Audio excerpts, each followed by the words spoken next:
Okay, what does pitch of a song refer to? Pitch, if you want to get really technical about it, is the number of vibrations that a certain sound makes, and we measure that in hertz. Sometimes they abbreviate that Hz. We don't want to get technical. We don't want to get scientific. Pitch. Pitch is where the note is, how high the note is, if it's getting higher, if it's getting higher, if it's getting higher, if it's getting lower, getting lower. Okay, pitch is up and down. Where does that note sound? Is it a high note? Is it a low note? What does that note sound like? That's the pitch of it. They've organized pitches into scales. The most famous scale everybody's heard of is from The Sound of Music, and it's do, re, mi, fa, sol, la, ti, do. I don't think anybody, well, there may be some kids growing up nowadays. I certainly heard it when I was growing up. So let's write that down. Do, re, mi. That's an I. Ha ha ha. Yeah, I almost wrote that wrong. Fa, so, or sol, la, ti, do. Okay? So there are pitches. This is what's called, if you sing this through, you hear this through, this is what's called a major scale. Major scale.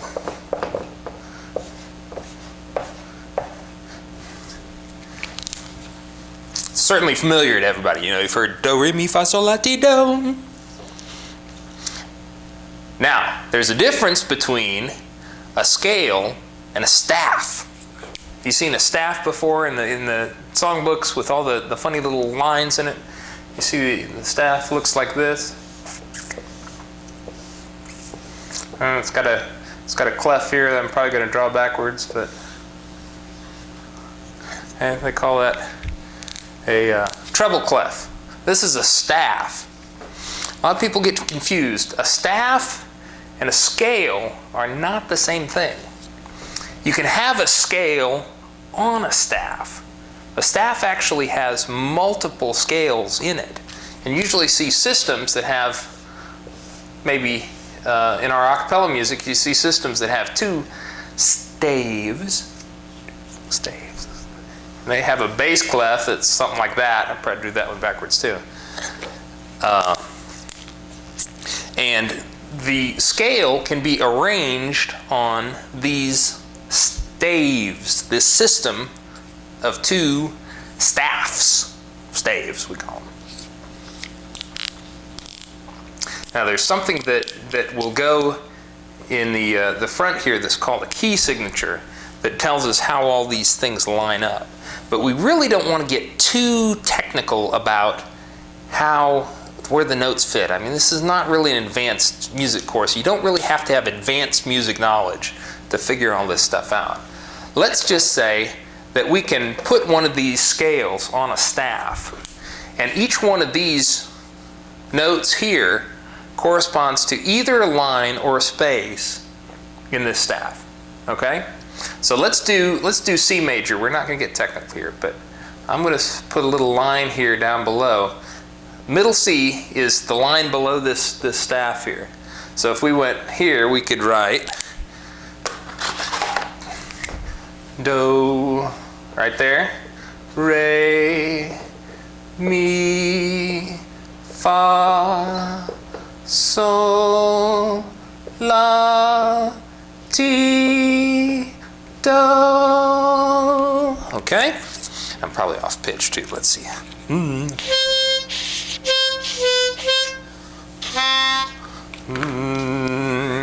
a little sharp. That's probably the first time anybody's ever said something like that about me. Okay, so we put this scale here on this staff. That shows you that each one of these notes, we're just doing a simple major scale here, corresponds to a line or a space on this staff. You see how that works its way up there. Now there's one more trick that we have up our sleeves that makes the a cappella music that we sing in our songbooks a little bit easier, and it's shape notes. Now, you wondered why all the notes had little funny shapes, didn't you? Or if you didn't, you should wonder, because other music you look at, they all have oval-shaped notes. You know, all the little notes, they all look like that, you know? And if you look at sheet music for piano or, you know, most instruments, some instruments have other notation, but all the notes look like this, and they're all scattered all over the staff, and you go, yeah, well, what's that? I don't know. A cappella music, we have a tradition with shape notes that makes these things a little bit easier.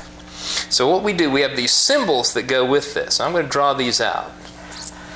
Do here looks like a triangle, and it also looks like a triangle here. Okay? Re looks like a cup or a bowl, no handle on it, but so it looks like a little round bowl. Mi looks like a diamond.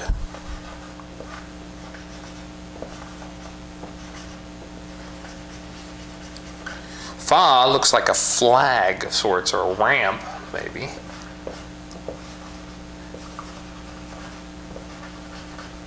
Sol is our round note that we're familiar with.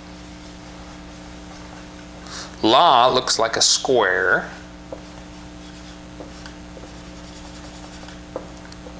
T looks like an ice cream cone. Ice cream. Well, ice cream and tea don't necessarily go together, but, you know, we're working with what we got here. All right, so we got a round top and a pointed bottom. And then we're down to this triangle shape again. Okay? Now the neat thing about the shape notes is when you see the shape notes on here, you don't have to figure out where they are in the scale anymore.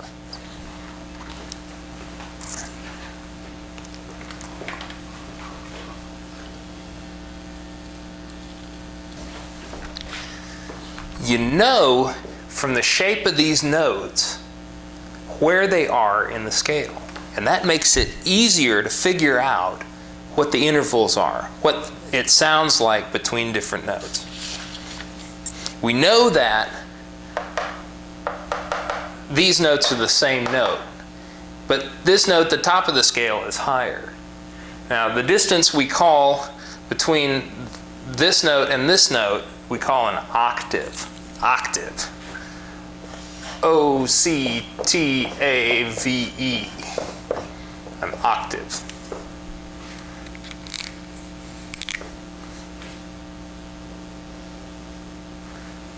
So I'll put a little flag on there, that'll be funny.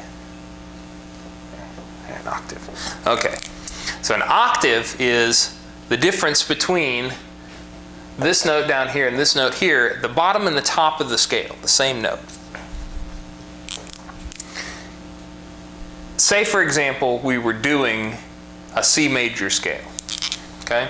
Let's do one more correspondence here in between these shapes and our scale notes. Let's write out the notes in a C major scale, very basic scale like this. C, D, E, F, G, H, I, and J again. No, that's wrong. That's completely wrong. It's completely false. Musical notes stop at G. They go from A to G. So when we hit G, we wrap around again and we start over again and go back up to C. And there we are. We got our C at the top and the bottom. So that is our scale in C major. But this is only in C major. Okay? These notes here, this do, re, mi, fa, sol, those relative differences apply regardless of what scale you're in. So what we're going to concentrate on is we're going to just sort of toss these out. Okay? we're not even going to worry too much about the A, B, C, D, E, F, G, H, M, N, N, O, P, Q, R notes. You know, it's good to know, and if you want to get more advanced in it, you can learn these kind of things. But don't worry about that for now. Let's just concentrate on our do, re, mi scale and trying to figure out what these intervals are, okay? We're going to think of an interval as the distance, the sound difference between two notes in a scale, okay? We know this is an octave here, There are a couple other common ones here. One of them is the difference between this note and this note, okay? Between this bottom note and this sol note here. We call that a fifth, okay? I'll write that in red so we can keep track of these. Fifth, okay? So if we have our C note here, our fifth is at a G. And again, we're just playing with C major scale, but think of it as do, okay? Do. So where is sol? Do, re, mi, fa, sol, do, sol. That is a fifth. Okay? We'll learn what this funny little thing is later. That's a fifth. Another interesting interval that we hear a lot is a third. That's between this note here and this note here, okay? We'll write that in green. Third, okay? Back with sol again. Do, re, mi, do, mi. That is a third. That is called a third interval. Now, there are corresponding intervals for all of these. You know, a second, a fourth, a sixth, a seventh. And the sixth and the seventh sound kind of weird. The fourth is pretty common. The second interval is kind of weird too, so let's not worry too much about that. Let's listen to a fourth here. Let's do that in blue. Okay, put a fourth.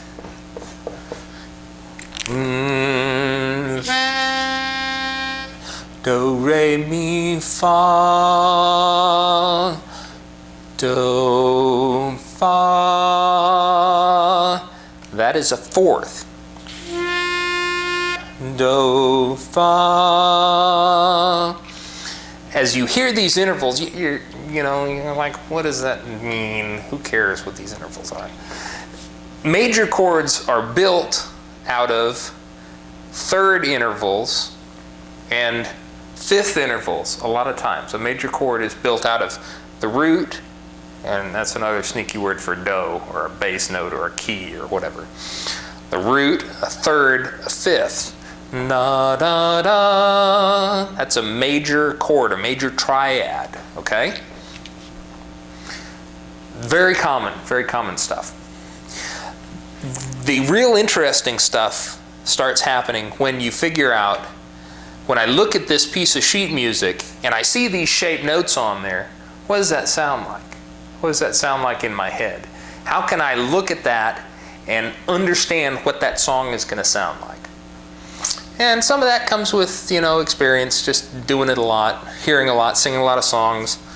But once you understand and recognize those intervals, it really will make a difference, because all of a sudden you can look at a piece of music and it just sort of pops out at you. Saying, I know what that sounds like. So, okay. So what does this have to do with our song leading? What does this have to do with it? That's a good question.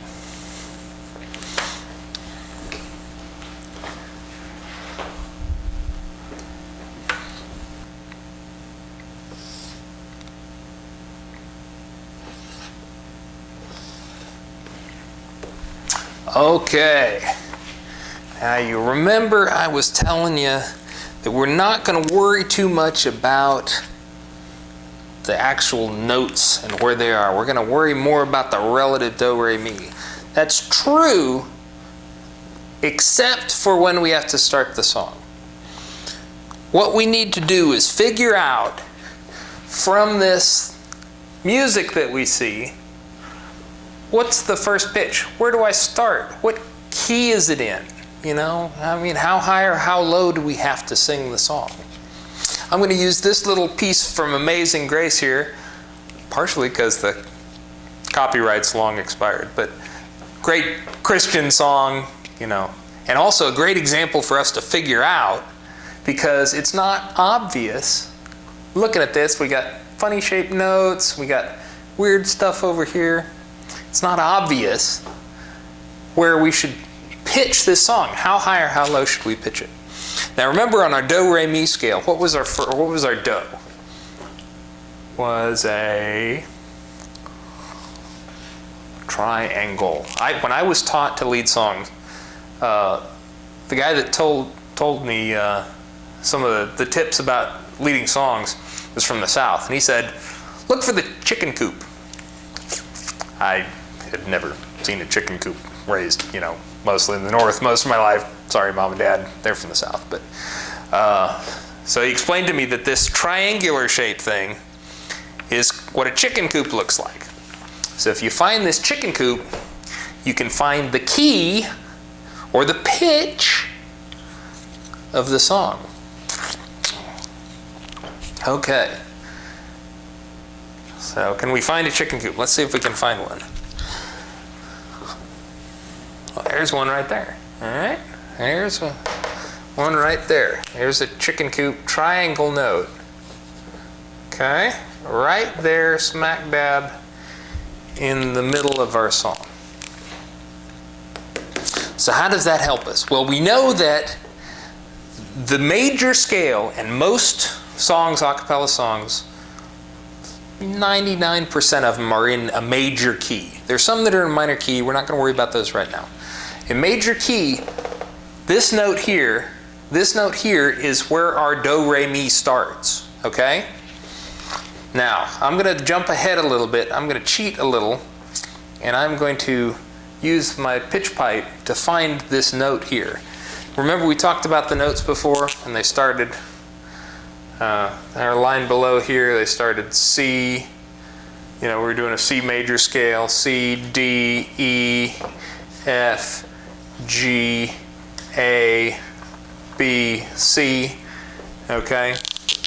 This is where that becomes useful to us, because we need this information here on this staff, and this is the top staff here, our treble staff, to figure out what the pitch of our song is, what key our song is in, okay? So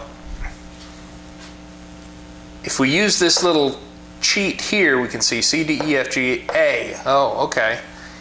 This is an A. So let's look here.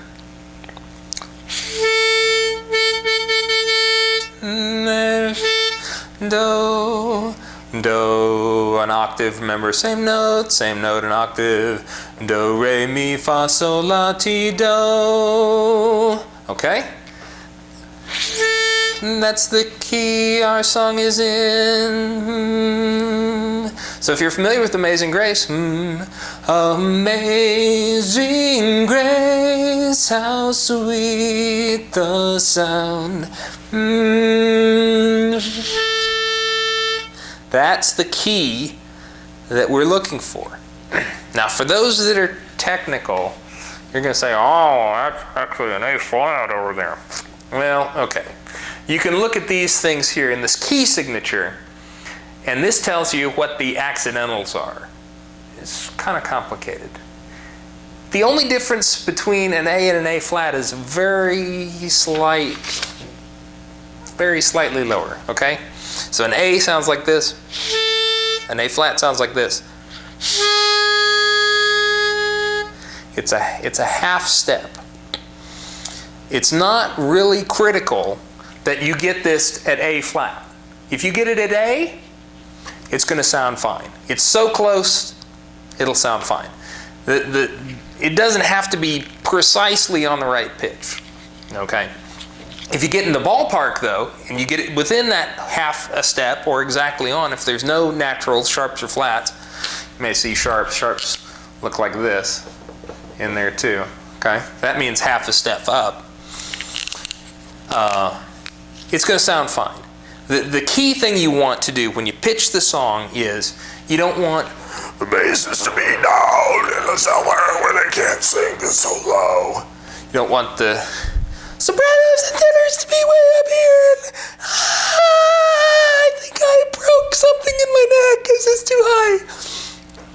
When they put the songs together and they pitch them out, they don't throw them out, and that's not pitching them out. They pitch the song so that when you sing this 4-part harmony, it's not too high for the sopranos and altos, or the sopranos and tenors. It's not too low for the altos and basses. So it's kind of a, middle of the road kind of thing here. A couple little advanced kind of ideas here. As a boy or a man leading songs, when you sing this pitch here, okay, this A, you're actually singing an octave lower. The real pitch on the pitch is here, amazing grace. And that's where the sopranos and altos are singing, but male voices are lower. So when the song is written, you're actually singing the pitch an octave lower as a song leader. Don't worry about it. Not a big deal. You just need to be able to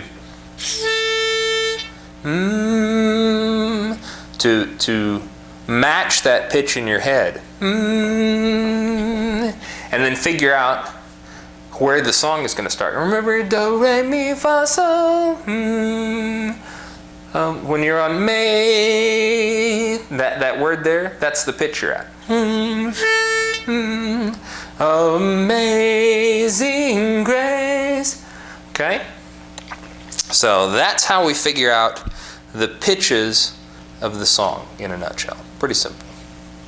When we get down into mechanics, we'll show you what these things are and how to use them and how these things help you figure out what the song pitches are. But main things you need to know. What is that note? That's the key the song is in. Looks like a chicken coop. Looks like a triangle for everybody raised in the north, okay? A triangle. Okay.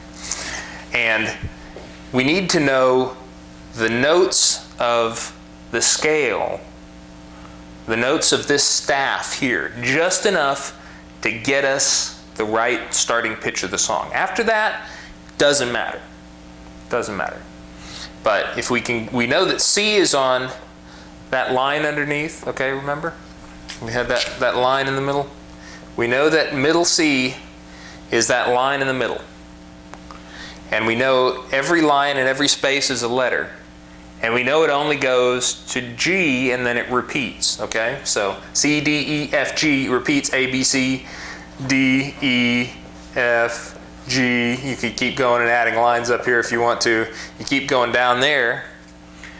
The same thing happens down in the bass clef.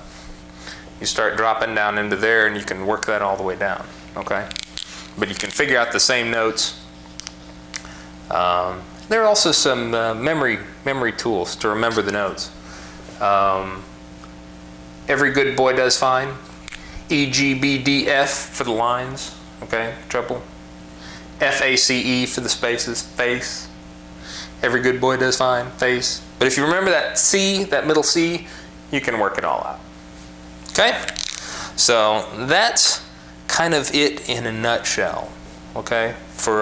This is enough to get us started and figure out what the pitch of the song is. And that'll get us going. That'll get us going. Next thing we're going to take a look at is the timing.